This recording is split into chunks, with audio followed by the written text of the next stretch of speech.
so satisfying. Look at this.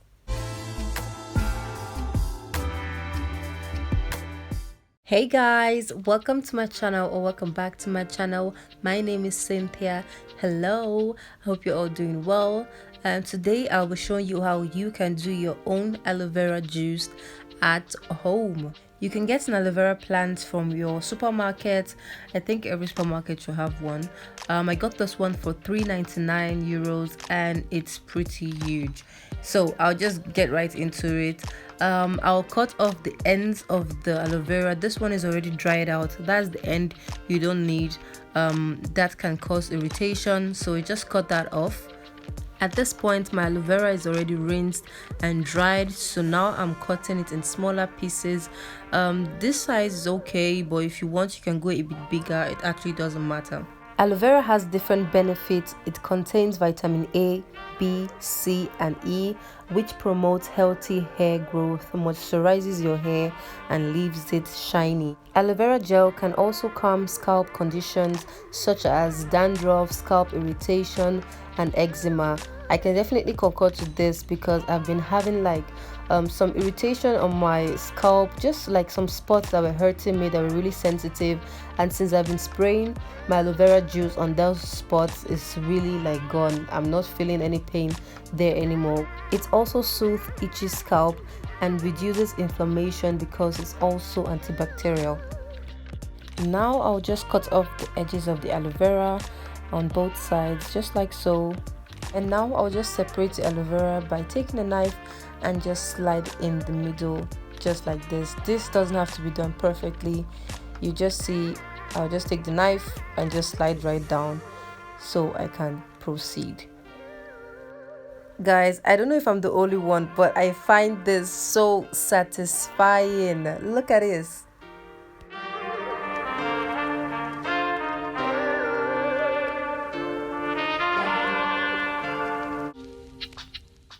Once I'm done separating my aloe vera, I just go ahead and take a spoon and I scoop out the aloe vera gel.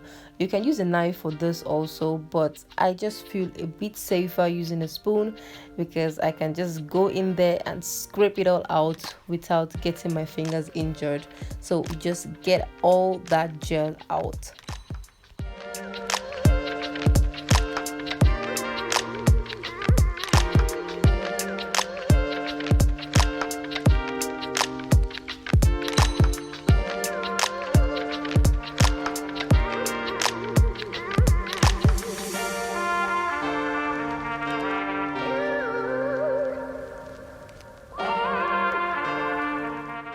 This is all the gel I got from that one plant, and that is pretty much it. Will last me like 2 weeks, if not a bit more.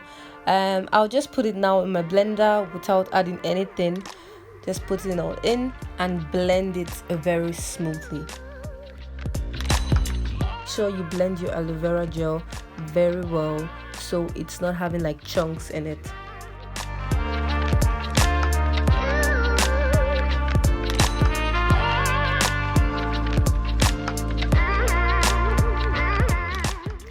This is how my aloe vera gel looks after I blend it for the first time.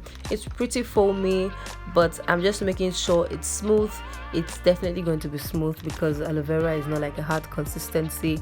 But just to make sure it's smooth, I just blend it one more time. And then I add my water. This is about half a cup.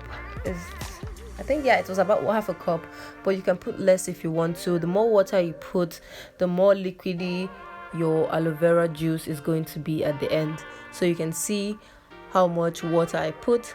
This is okay for me, and just put as much as you like and then blend it one more time. After that, just take a bowl and a fine strainer and just pour all of that liquid in. It's pretty foamy, but it won't stay foamy for long.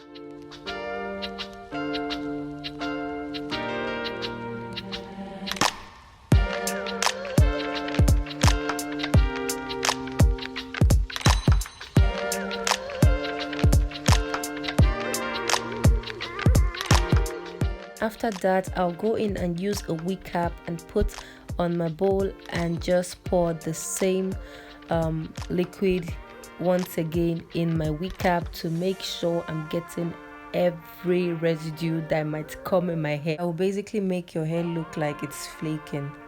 I'm done with that. Now I'll put some of my aloe vera juice in the freezer because I don't use all of it at once. You keep one for the next week. I'll just take a funnel and pour the rest of it in my spray bottle. At this point, you can add different oils just to like add more moisturizing aspect to your hair, like put olive oil if you want to, but I won't be using all that today. I'll just add my peppermint oil just for the scent because I don't really mind the scent of aloe vera. Please like and comment on this video and subscribe if you haven't, and I'll see you in my next video. Bye.